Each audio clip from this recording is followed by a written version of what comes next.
निराश्रितों की मौत के मामले में युवा कांग्रेस ने सेवाधाम आश्रम के संचालक पर केस दर्ज करने की मांग को लेकर कोठी पैलेस पर ज्ञापन दिया।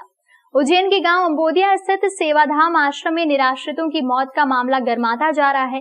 3 दिनों के भीतर यहां 4 लोगों की मौत हो चुकी है। आधा दर्जन से अधिक लोग गंभीर हालत में उपचाररत हैं।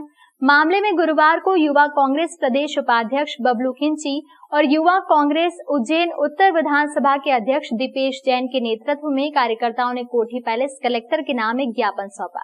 यहां एडीएम संतोष टेगोर को ज्ञापन दिया गया। युवा कांग्रेस नेता की मांग है कि आश्रम की खुदाई की जाए। आश्रम में ड्रग ट्रायल के आरोप लगाए जा रहे हैं। निराश्रितों के शोषण के भी आरोप लग रहे हैं। ज्ञापन के माध्यम से आश्रम संचालक पर केस दर्ज करने की मांग की गई है। जो शहर का एक सेवाधाम आश्रम है, वहाँ पे मानवों की हत्या की जा रही है। वहाँ के संचालक सुधीर भाई गोयल द्वारा अभी 2 दिनों में 4 लोगों की मृत्यु हो गई है। उसकी जांच की जाए, कलेक्टर से मांग करने आए हैं। देश के कई संस्थानों में ड्रग्स ट्रायल के मामले चल रहे हैं। हम चाहते हैं कि सेवाधाम आश्रम में भी ड्रग्स ट्रायल का मामला चला जाए। देश के कई संस्थानों में यौन शोषण के मामले चल रहे हैं। हम चाहते हैं कि सेवाधाम आश्रम में भी यौन शोषण की जांच की जाए। देश के कई संस्थानों में की खुदाई की गई, वहाँ से कंकाल मिले। हम ये भी चाहते हैं कि सेवाधाम आश्रम की भी खुदाई की जाए, वहाँ के कंकाल मिलेंगे। हम चाहते हैं, कलेक्टर से मांग की गई है कि तत्काल सेवाधाम के सुधीर भाई गोयल पर एफआईआर की जाए और उनको गिरफ्तार किया जाए। उसके बाद वहाँ की जांच की जाए। निरंतर हमें आशंका है वहाँ पे कि 4 मौतें अभी हो चुकी है। शरीर जो लोग भर्ती हैं उनकी आंखें अंदर हो गई है। उनको ड्रग्स ट्रायल का भी मामला वहाँ पे हो सकता है। कई आश्रमों में नरकंकाल पाए गए हैं। तो हम इन बिंदुओं के आधार पर मांग करते हैं कि उस आश्रम की भी पूर्णतः जांच हो कि क्या मामला है, जो ये मौतें किस कारण से हुई है और इन जो निराश्रितों का वहाँ पे उपचार चल रहा है उनकी ऐसी स्थिति किस कंडीशन के कारण हो गई।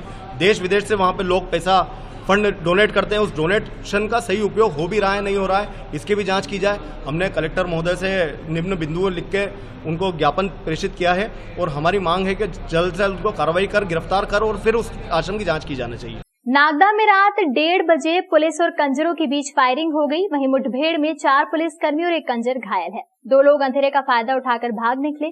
बीती रात नागदा में कंजरों और पुलिस के बीच मुठभेड़ हो गई। कंजरों ने पुलिस पर फायरिंग की। जवाब में पुलिस ने भी गोलियां दागना शुरू किया। 1 कंजर घायल हो गया। वहीं 4 पुलिसकर्मी भी जख्मी हुए हैं। घायल कंजर के 2 साथी मौके से भाग निकले थे, जिनकी तलाश की जा रही है।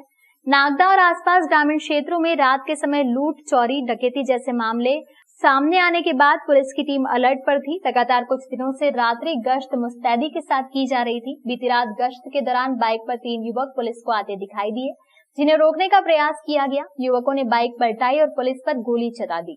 जवाब में पुलिस ने भी फायरिंग की। रात 1:30 बजे गोलियों की आवाज सुनकर आसपास के ग्रामीण भी जाग गए थे। इसी बीच 4 पुलिसकर्मी एसआई प्रशांत गुंजाल, एएसआई जोगेंद्र पाटीदार, प्रधान आरक्षक सोम सिंह और आरक्षक मनोहर मोहरी घायल हो गए। वहीं 1 कंजर मिठूलाल पिता बच्चनिया कंजर निवासी लाखा खेड़ी झालावाड़ को भी गोली लगी है। गोली लगने से घायल हुए पुलिसकर्मी और कंजर को उपचार के लिए नागदा अस्पताल ले जाया गया। सीएसपी मनोज रत्नाकर ने बताया कि कंजरों के 2 साथी बिना नंबर की बाइक पर फरार हैं, जिनकी रात से ही घेराबंदी के प्रयास किए जा रहे हैं, लेकिन अंधेरे का फायदा उठाकर भाग निकले थे। पुलिस और कंजरों के बीच हुई भिड़ंत में टीआई श्याम चंद्र शर्मा और उनकी टीम शामिल थी। पेट्रोलिंग के दौरान हम लोग टुटिया खेड़ी के पास पहुंचे, कच्चे रास्ते में। जैसे हम लोग की गाड़ी आगे बढ़ी तो थोड़ी देर हम लोग गाड़ी वहीं कच्चे रास्ते पर रोक ली। कंजरों का आने का जाने का रास्ता वही था, वहाँ रोक ली। तो एक मोटरसाइकिल वहाँ सामने से आती देखी। हल्का हल्का अंधेरा था, कुल मिला के मोटरसाइकिल की लाइट दिखाई दे रही थी और हमने गाड़ी थोड़ी दूर खड़ी कर दी थी। और थोड़े से आगे बढ़ के हम लोग मोटरसाइकिल रोकी। हम लोग के साथ में पूरा स्टाफ था अलग अलग। जैसी गाड़ी रोक रही, उन्होंने जैसे पुलिस को देख लिया, वर्दी में थे हम लोग। जैसे पुलिस हम लोग को देखा तो गाड़ी टर्न करने की कोशिश की, फायर ठोक दिया।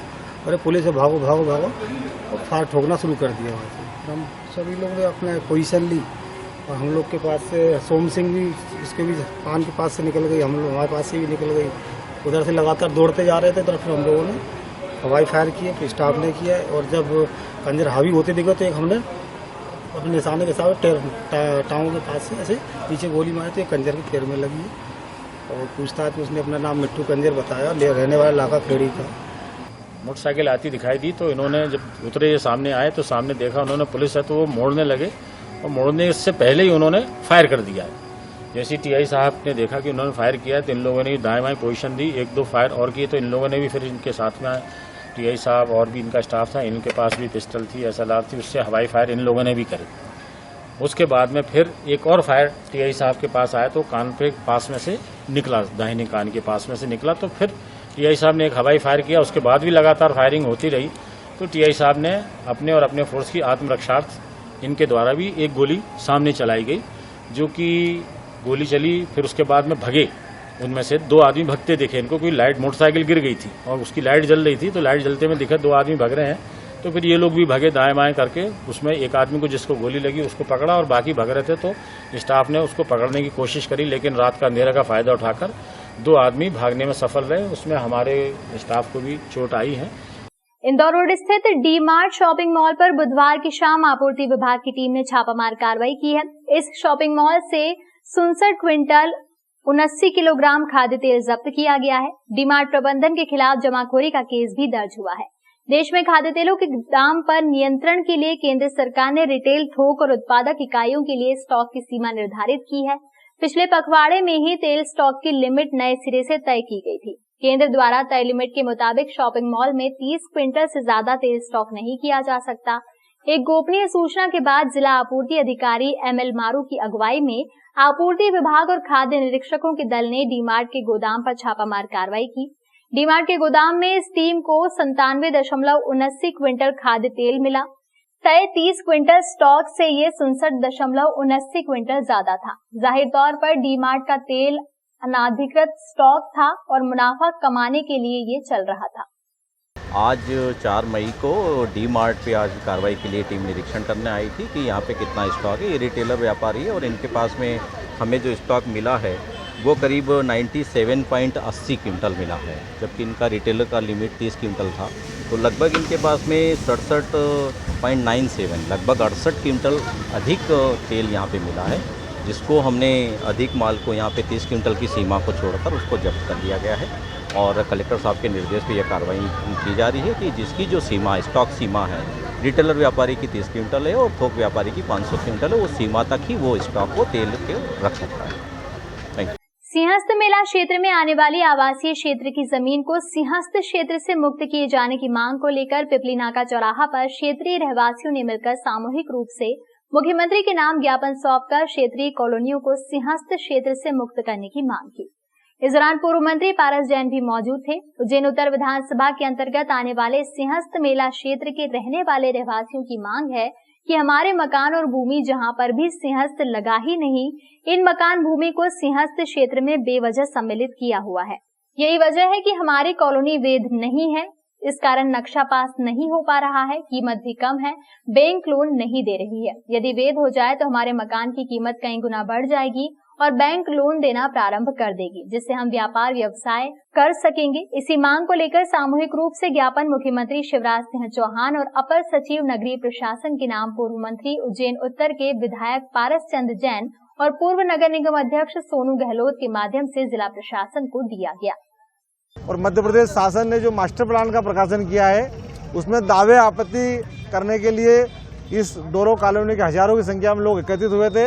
उन्होंने अपने अपने आवेदन जमा किए हैं और ये मांग की है कि चूंकि हमारे भूमियों पर, हमारे मकानों पर, हमारी जमीन पर कभी सिंहस्थ लगा नहीं, इसलिए इसको सिंहस्थ से मुक्त किया जाए। और 2016 का सिंहस्थ बाईपास जो लगा था यहाँ पर शांति पैलेस होटल के पीछे, वहीं पर सिंहस्थ के लिए आरक्षित किया जाए, उसको आवासीय किया जाए। और मुझे इस बात की बड़ी प्रसन्नता है कि लोगों ने अपने मकानों को सिंहस्थ से बाहर करने की मांग की। शिप्रा नदी का जो ग्रीन बेल्ट का एरिया है, जो 200 मीटर है, उसको जो कम किया गया है, उसके बारे में भी सबने लिख के दिया है कि शिप्रा नदी का ग्रीन बेल्ट 200 नहीं 300 मीटर होना चाहिए। तो मुझे लगता है कि मध्य प्रदेश के हमारे लोकप्रिय मुख्यमंत्री आदरणीय शिवराज सिंह जी चौहान तक ये बात जाएगी और सिंहस्थ क्षेत्र जहाँ पर मकान बन गए हैं, रहवासी क्षेत्र हो गया है, 30-40 साल से लगभग 10,000 ऐसे मकान बने हुए हैं, उन सब मकानों को सिंहस्थ से मुक्त करेंगे ताकि आने वाले समय में ये सब कॉलोनियाँ वैध होगी।